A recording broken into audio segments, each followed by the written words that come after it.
Well, everyone, I'm so glad you're here. I'm Kim McLaughlin, and today we have a great topic, 3 keys to end emotional eating.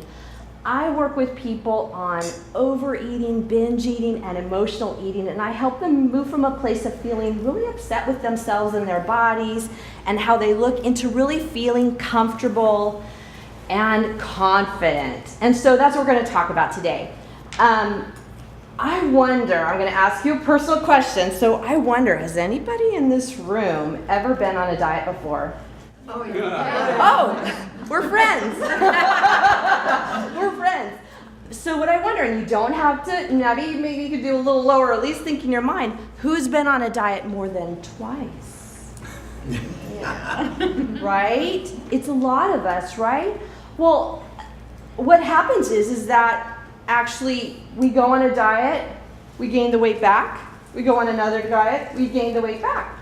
What happens is, more often than not, is we end up gaining more weight than we started with.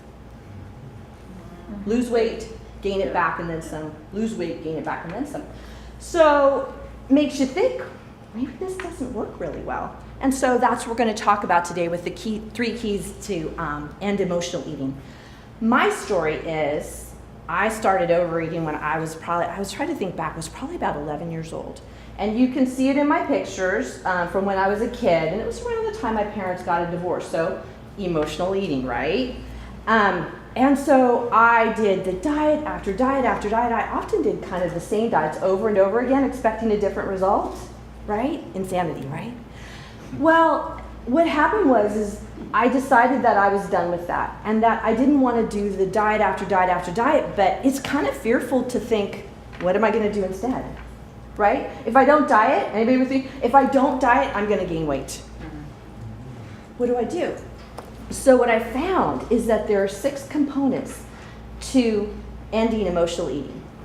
Food and how we process food, emotions, thoughts, our lifestyle, which is the family and occasions and vacations and all the things that go around lifestyle, mindset, and that means, mindfulness, and that means kind of just our inner self.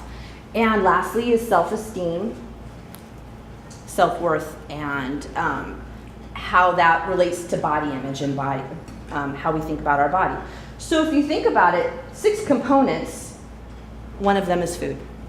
Right? Hence why we have to have some work to look at all of those 6 components.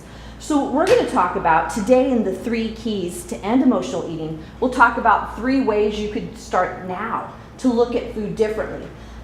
I'm limited to 30 minutes today, so I can't go into everything about all of what we could go over with emotional eating. So I'm going to have some offers for you at the end about what we can do so I can help you along. There are freebies that I'm going to offer you, and also other things that go along with emotional eating.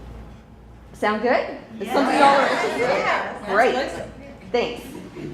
That's it.